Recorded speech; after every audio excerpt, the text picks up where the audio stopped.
Hello everyone! Welcome to beautiful Colorado, an InDesign tutorial. I will be going over how to use InDesign for making portfolios, presentations, and mood boards. And it may be a little interior design heavy, but it will work for all departments. Quickly, I'm just going to go over what we will be talking about during the three-part tutorial. We will be doing starting a project, sizing the pages. We will be talking about what parent pages are and how to use them, adding and scaling images, layout and concept, text and font, printing, packaging, and using alternatives to InDesign. So I will be going briefly over PowerPoint and a few other alternatives. I also just want to introduce myself. My name is Catherine Novak, and I am the SLC's Interior Design Tutor. I can assist in Adobe, Photoshop, Illustrator, and InDesign Basics, among other design programs. However, Leah Greenwood is the SLC Adobe Pro, so definitely get in contact with her if you have questions after the video. If you want to make an appointment with any one of our tutors at the Student Learning Center, please go to rimcad.mywconline.com to make a profile if you have not already, and then make an appointment. Or you can email us at learning@rimcad.edu. Let's get started. So quickly, I do want to go over the things that you have available to you as a student. And of course, because we're talking about it today, we're going to go into Creative Cloud first. You definitely want to be downloading that right away and getting into those programs, downloading them and getting accustomed to them and using them while you are a student. They are free to you, so definitely be utilizing all of those resources. You also have your Google account and all of those tools that come along with that available to you, and Microsoft. In addition, depending on what your degree is, you have those specialized softwares available to you also at free to use. So definitely be downloading them, definitely be using them. And if you don't know how to find them or download them, get in contact with TechBar and they will help you get to those resources. All right, so let's begin. So first we're going to start with how to open a new project. The most important thing to know is sizing your page here and orientation. All right, and so that you are aware, I am going to include this PowerPoint as a PDF with the video, so you can go along with the PowerPoint as you watch the video, or use either or, depending on what your preferences are. All right, so let's get into InDesign. All right, so here we are at the new document window. So everything is by default in pixels units. However, my brain thinks in inches. And so I'm going to make my pages 11 by 17 orientation landscape. So for right now, I'm going to start with one page just to show you how to open it up. However, the actual tutorial that I'm going to be making is going to have 7 total pages. All right. You can enter however many you want in here to start. You can add pages later. I'm going to stick with 0.5 margins, and then columns I'm going to go ahead and create here. You can also do that once you've opened it up. Don't feel as though you have to start a new project over again if you have not added your columns and windows and your gutter and that sort of thing. These are incredibly useful for layout. They're going to help you make sure that pictures are equally distributed. You've got space in between them. It helps you just think about space better. So sometimes it honestly is better to do after the fact, because then you can think about it more clearly as to what your plan is. But you just know that you can do it here. Okay, so we're going to go ahead and create. And that has opened up our one page. Here's our columns with our gutters. All right. So I'm actually going to close this because I have already created the one that I'd like to show you how to use InDesign in. Okay, so I'm going to use Control and the minus to zoom out and show you that I've got all of those pages laid out. So you'll notice here that I've actually got 8 pages, and I had said 7, so that was just me misspeaking. So then now you've got all of your tools on one side, and you've got this area here for properties, your libraries, and your pages. Okay, and we'll go over what all of those mean here shortly. You've also got all of your tabs up here. Do note that if you open this up and you do not have these side panels, that you can go to Window, Workspace, and then you typically want to be clicked on Essentials, and that will open up those panels for you. Okay, so don't get scared if you don't see them. They're there somewhere. Let's continue on to parent pages. All right, so next we are going to go over what parent pages are and how to use them. So again, here's the PowerPoint kind of laying out very simple explanations of things, how to get to certain places. And this is, of course, that panel. That's what that looks like with all of those parent pages laid out. So let's move on to our actual InDesign. All right, so I'm going to go over here to Pages. And I've already created a few just so that it didn't take up a lot of time to show you. But I will go over what I have created and how to do it. So I'm pretending here a little bit that I'm creating a book layout. And so I've got the title page, chapter page, illustration page, and then numbered text pages, okay? And so what that does is you are able to create a background, essentially, a layer on this page that will then go on to whatever pages you want them to and be consistent. And so how I created a parent page. Also to note very quickly, none is, instead of backspacing like I just did, you could actually do the none and it would go back to it being an empty page. It wouldn't have a background, okay? So how I created these was I right-clicked, so automatically when it starts a parent page, it defaults to calling it A, B, C, D, etc. You can click on that page and see just right here, mine is already called TP title page. I could click on it, it will open up this window, so I could rename it whatever I wanted, and I could also make X amount of those pages if I know how many of those pages I'm going to want in total. You can also click on New Parent, and it will give you the same window more or less, gives you a few more options, but see here the default is A. So you can do the prefix so that it's just a really easy, simple thing to see on your page, but then actually name it too so that you can remember what everything is. And that says it up here so that you can keep track of what those pages are. So again, you can include how many ever pages you want under that parent. You can change the layout of it, and you can change the size of it. Okay, so I'm going to hit cancel because I don't want to make a new page. You can, of course, duplicate, delete, new, you can rename, etc. All of that is here in the right when you right click on one of the master pages.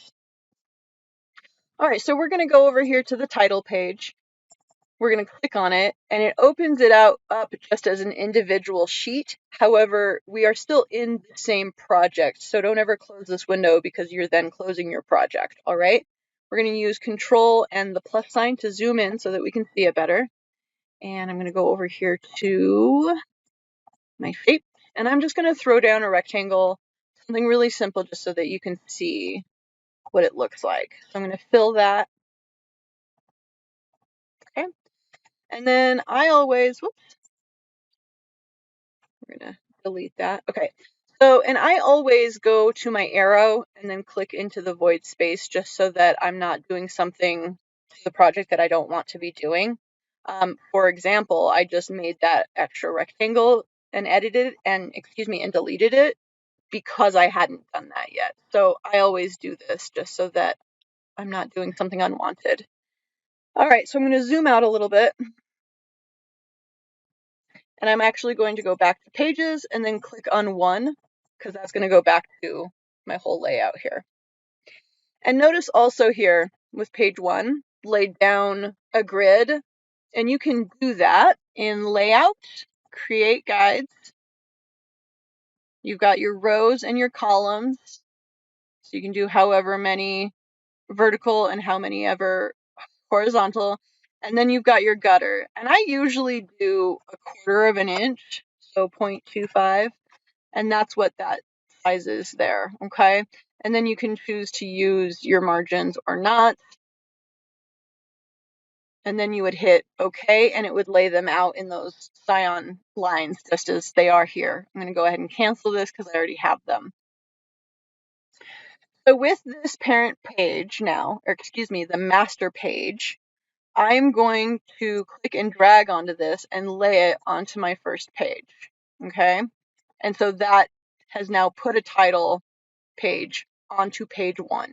Now, if I do a chapter page, my master page, and I throw down some text just to show you, and change this to where it's really big. Okay. Click my arrow and my void space. I'm going to go back to pages, and I'm going to take this master chapter page, and I'm going to start laying it on where I want my chapters to fall, okay? You can do this all at once, you can do it as you go, because obviously you might not know where you want your chapters to fall yet. But just to show you, that's how I'm doing this. And notice that on the parent page, it says TP here because we've laid a title page. It says CH here because we've laid a chapter page, okay? And so you can do that with your illustration and your numbered pages and just start throwing them down. You can create more pages here. And you can also, delete any pages that maybe you decide you don't need, okay? Tells you how many parent pages exist within the project. And you can add more this way also instead of right-clicking. So here in our PowerPoint, we're moving on to adding images. When laying down images, you can do it several ways. You can do one image at a time, and that's fine. Or you can bring in many images at one time. And to bring in an image and then be able to scale it, you want to go to Place. It's going to open up your desktop. And I am going to go to this folder, my project folder. There are I think there's like 72 of them the last time I counted. These are all photos that I took, so I don't have to worry about citing them or anything. Just know that going in, it's important that you cite everything if you're bringing in images from other places. So I am actually going to bring all of these in at the same time. And so I'm going to click and drag all of them. Okay, that's the end one there. Okay, and then I am going to open. Now it's going to take a few seconds because it's many photos. It's importing them all in, and see my arrow, I'm holding on to 75 photos, okay? So I'm going to zoom in a little bit, and I am going to actually go down. I'm actually going to just start laying these out, okay? And so I can click and drag to make them a size I want, or I can just click and it'll lay it out size that it wants to be. And so I'm going to click and drag so that I'm putting them in relatively small just so that I have room to play around with them. And I'm just going to lay them out on these pages. And my intention is to make several pages in this presentation that displays different areas of Colorado. And that's going to be kind of my concept. Okay. And so that's why I've got so many pages, and I'm just laying them out now, and I'm going to organize them later. I am going to start looking at them and organizing them by area of Colorado. So this is Red Rocks. This is Red Rocks. Oops. And we are going to be going over this. It's a terrible habit of mine. There is a blue line and a brown line when dealing with images, okay? And there's also the circle in the middle that gives you that hand. You don't want that either. So you want to click on it and then drag it, and it's going to drag the entire picture the way it's meant to be rather than cropping it or moving it within the frame box, okay?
All right, so now that I've gotten these organized a little bit better, I am going to start,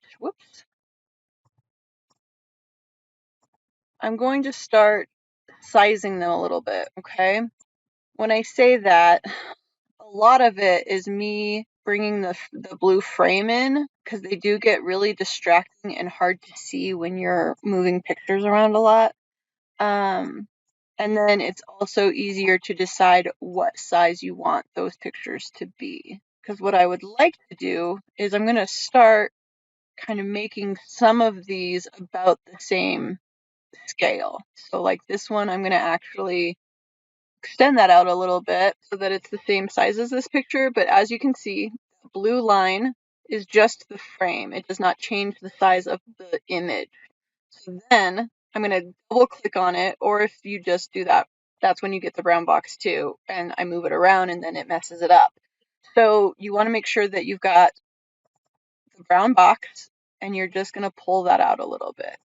Now, usually you want to keep the scale. You want the ratio to stay the same. Otherwise, you're going to warp the photo. However, with little tiny increments like this, you can usually get away with that, with just pulling it a little bit without distorting the image. So zoom back out using my control minus and plus. I'm going to bring this one up here and see if it's worth.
All right, so next we are actually going to continue talking about images. However, we are going to now have Leah Greenwood help us talk about alignment and cropping. Leah is our SLC Tutor Pro for Adobe Illustrator, Photoshop, and InDesign. And so if you still have questions after watching this video, please contact her, make an appointment with her. Her email is lgreenwood@rimcad.edu. And then, of course, you can go to the MyWC website and schedule with her if you'd like. So here's Leah. So, we have this image here, all those points you were making about the frame versus the image are great. But one thing that's really handy is like, so let's say I want to make this image larger without having to like scale the frame and then there's all these options up here actually. One of the most handy ones is the auto fit button. So when I click that, what that does is it essentially locks the frame to the image. Okay. So now if I go to scale this up, it's going to actually scale it without cropping it now. There are also all these other buttons surrounding the auto fit button that sort of change the way the image sits inside of that frame. So there's fill frame proportionally, which essentially fills the entire frame with the image. Some cropping might occur. So as you can see, just a tiny sliver of this image. There's fit content proportionally, which fits the content in the frame and doesn't crop it at all. So now we can see there's a tiny sliver of this frame that doesn't have image touching the edge. So all of these are, produce slightly different results, but can be kind of fun to play around with to get different effects with how that image is fitting within the frame. And once it's locked like that, then you can't essentially crop it the normal way, right? That's right. So all you have to do is if I changed my mind and said, okay, I don't want to scale it down. I actually want to crop out this light post or whatever. Then I just have to uncheck auto fit again, and now I can do that. Another thing that you can do too is, so let's say I want these two images here to be perfectly aligned with one another. I mean, obviously you have, so let's say I want these two images to be aligned. Obviously I can, drag this around with my smart guides on. I don't think they're on right now, but I can do that to, oh yeah, they are on. So using those guides, I can kind of use those to center objects together. But a really easy, like one-click way to do that is to just shift click to select both of those images. And then we have also these alignment options over here.